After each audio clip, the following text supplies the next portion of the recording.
Hello everyone, welcome to the P1 program. This lecture is also called P108.6, the same, and this is the problem 2. Okay, this is P2, problem 2, where we do another problem for the application of the Newton's laws, right?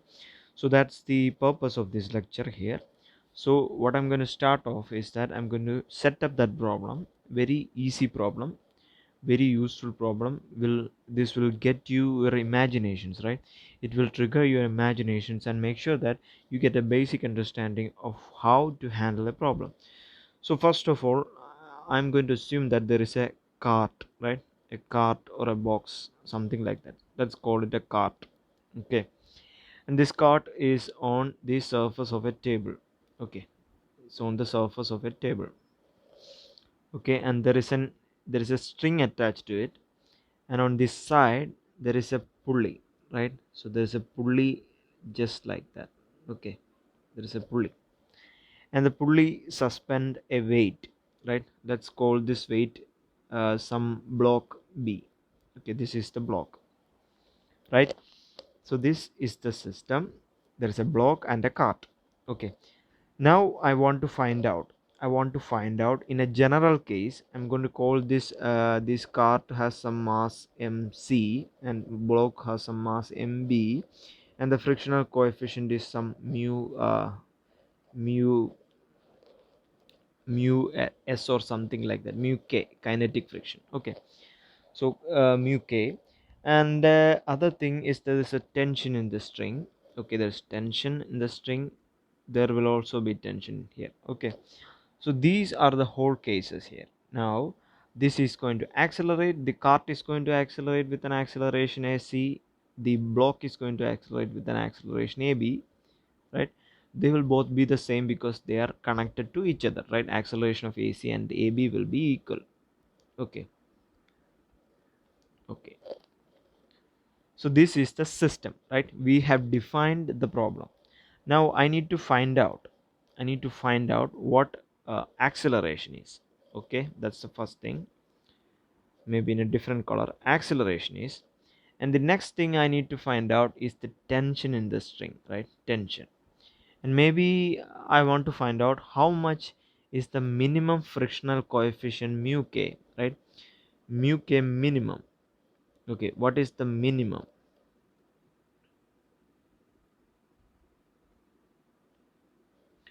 What is the minimum frictional coefficient required to hold this cart, right? This cart to hold the weight of the block. Okay, that's the three questions that we need to find out the answer. So for that, what I'm going to do is that first of all I'm going to define the sign convention, right? That's the most important part, right? We need to know which side is which. So I'm going to take what goes up as okay, what goes to the right as positive and what goes to the left as negative. Okay, that's the first thing. Now the thing that goes to the up is taken as negative, and goes to the down is taken as positive. Why? Because this cart is going to move, right? This cart is going to move in this direction.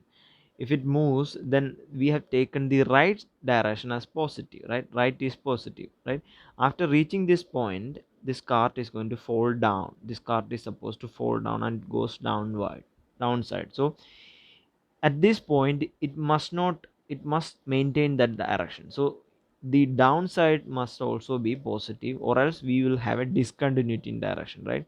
So the discontinuity meaning the cart is going to suddenly switch direction at the point of the pulley, right?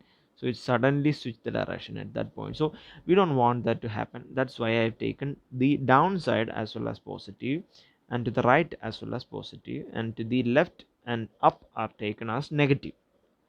So sign convention is in place. Now I'm going to split up this problem, right? For easiness, I'm going to split up this problem into two parts, right? Two parts, right? The cart and the block. Okay, two parts, cart and the block. The first part is the cart. Okay, the cart part. Cart part. Now you can see the cart is like this, right? With some frictional coefficient with some mass mc and mu k. The cart is just like that. Now in the there is a pulley here and there is a tension C. Okay, now the cart is in place. Now in the x-axis, what are the forces here? So in the x-axis, you can see that the basic equation F is equal to some ma vectors both sides. Now what you can write down is that the in the x-axis you see there is frictional force in this direction, right? Friction is in this direction and the pulley is pulling with some tension, right? Tension in the right direction, so tension is in the right direction. So you can see that's the two forces in the x-axis, right? So the friction which is to the left, that is taken as negative, so Tc minus friction must be equal to some m of a of cart, right, in the x-axis. Okay, let's call that equation 1. Okay, and now in the y-axis, okay, I'm going to do different color. So in the y-axis you can see there is the gravitational force mg, and then there is the normal force, right? So normal force. So that's the two forces in the y-axis. Again, F is equal to ma, so you can write the forces are gravitational force which is to the downwards, that is positive, right? So there is gravitational force mg minus normal force to the up which is negative, must be equal to some m of the cart. This is also the cart AC in the y-axis, right? So you can see that this thing is based on the ground, right? It is not moving. That means the acceleration in the y-axis is 0, right? It cannot go break the table and go up and down. It cannot do that, right? So acceleration in the y-axis is equal to 0. So you can see mg minus n is equal to 0, or mg must be equal to n. Okay, so mg is equal to n. Let's call that equation 2. Now I can do what I can do is that I can substitute the value of n in equation 1, right? So in equation 1 I can substitute the value of n. Where is n in equation 1? So you can see Tc, right, minus frictional force is just friction will be normal force times the frictional coefficient mu k, right? So that will be the friction force. So Tc minus normal times mu k must be equal to some m c a c x, right? So now I can substitute that into this equation, no, n in this equation, and you get what Tc minus mg mu k must be equal to mc a c x, right? So acx. Okay, so we have found out Tc as well. Let's call this let's simplify this a little bit further. So Tc can be called as mcacx plus mg mu k, right? So let's call this equation equation 3. We have found out the tension. Okay, equation 3. Now what I'm going to do is that I have found out, okay, what is the problem? Okay, I have found out the tension in the string, but there is a problem here, right? I don't know what acx is, right? I don't know what that value is. So tension cannot be determined without knowing acx, right? So acx has to be found out. That's the one missing factor here, right? So and also the tension in the string, right? If you look at this problem, you can see that this tension in the string will be equal, this tension will be equal to this tension, because they are both connected to the same string, right? So this tension will be equal to this tension. So Tc will be equal to T general T, so you can call Tc as T as well. Okay, so T, this is equal to T. Okay, that's the general tension. Now in order to find out the tension, common tension, I need to find, only thing I need to find out is acx, right? So I'm going to do that. So for that I'm going to take the second part of the problem, which is the block, right? There is a block here, and it is attached to the pulley. There is tension in here, and there is the gravitational force, which is m block times g, right? That's the only force here. This is the block. Now you can write down the equations of motion, basic equation, which is Newton's second law, and F is equal to ma. So now in the x-axis, right, in the x-axis you can see there is what oh, in the this x-axis there is no motion, right? It's not going anywhere, right? So it's not going anywhere. In the y-axis you can see it's not going anywhere. So you can write down that m in the a block of x is equal to 0. If you want, a block of x is equal to 0. There is no force in x-axis. But now in the y-axis you can see there is a tension going up, which is negative, right? What goes up is negative, and what goes down is positive. So mbg, which is a gravitational force, is acting downwards, which is positive. So you can say that in the y-axis you can say what minus t plus mbg must be equal to the acceleration m of block times a of what block y, right, in the y-axis, right?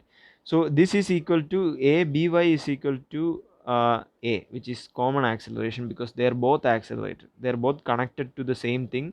So you can call a c x must be equal to a c y is equal to a b y is equal to a, right? So because they are both going in the same direction, they are connected, right? If the cart is accelerated, then the block is accelerated with the same acceleration, because they are both connected. Okay, now so we got the case of block. Now let's simplify that as well, right? So simplifying that, you get t must be equal to some m b g minus m b a, right? So now you a b y is a, so we got that as well. Now what you can do is that, now what I can do is that, let's from equation 3, right, from equation 3, tc is equal to mca, or you can simplify this equation as t is equal to mca plus mg mu k, right? So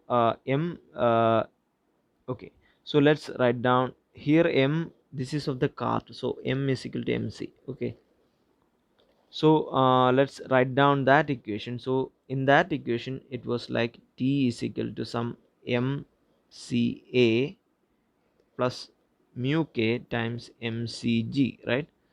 So that's the equation right there. Now what I can do is that I have two equations with two unknowns. First unknown is t, I don't know t. The second unknown is a, I don't know a. Now I can substitute one value based upon your choice. You can substitute one onto the other. I'm substituting t here in the second equation. So you get mbg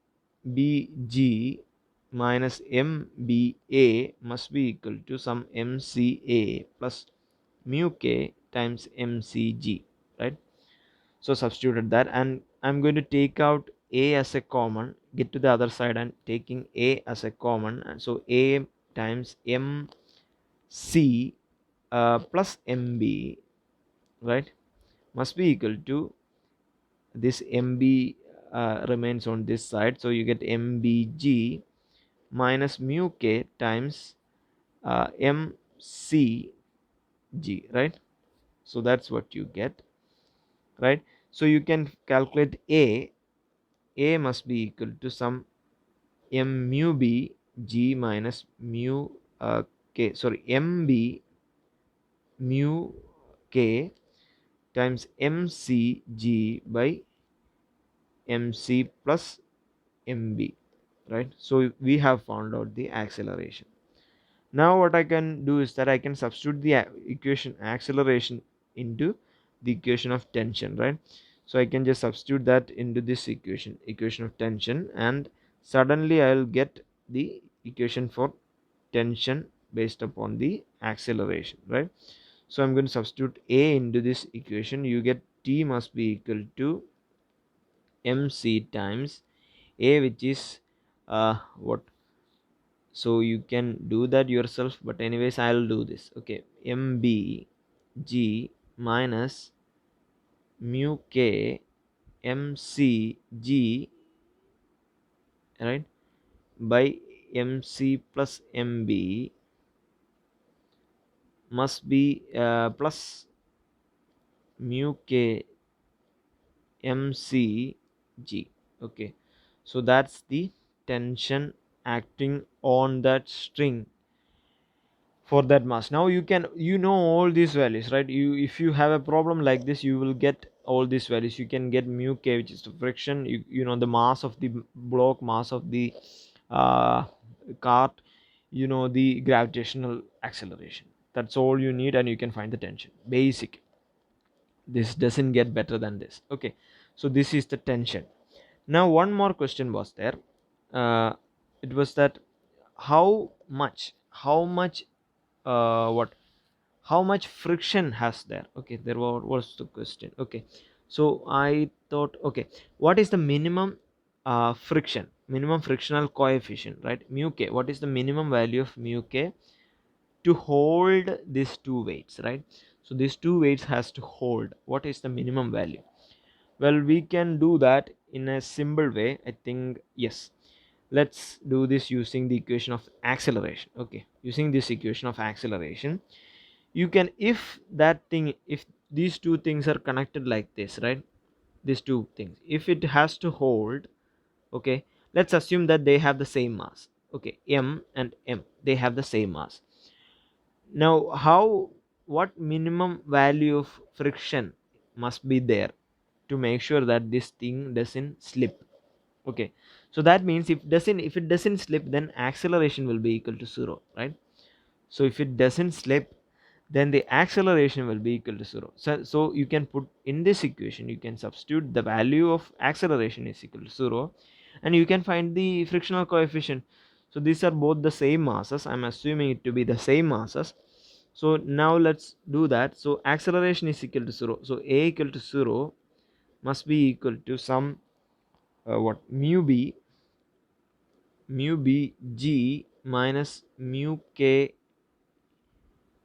sorry, mb, okay, I'm confusing, mc g by mc plus mb, right? So this was the equation, I'm putting it to 0. Now I'm assuming that they have the same masses. What if the same masses, 5 kilograms, are holding? What is the minimum friction to make sure that it doesn't slip? Okay, that's the intention here. So I'm going to put mc must be equal to mb is equal to some m. Let's assume that's 5 kilogram. Okay, so some m. Okay, so you can say that, so this is both the equal, so you can say mb, which is m times g minus mu k times m times g by mc plus mb is equal to 2m, right? So this must be equal to 0, right? So you can say that what, you can take out mg in the numerator, so mg times 1 minus mu k must be equal to 2m, right? So now you can cancel m, so it doesn't matter what the weight is, if it is 20 tons or 20 kilograms, the same friction has to be there. That's a very important factor, right? So you must remember that even if it is 20 kilograms or 20 tons, the same friction has to be there to maintain. So it's independent of mass, the mass cancels. So you can see that mu k must be equal to, if you solve this, you can say 1 minus mu k must be equal to 2 by g. So mu k is equal to 1 minus 2 by g, right? G. So mu k is equal to 1 minus 2 by g. So if you solve this, you get 1 minus 2 by 9.8, right? So you get something like 0.79 or something like that. So you get 0.8. So this is the minimum frictional coefficient required to hold two weights in place, right?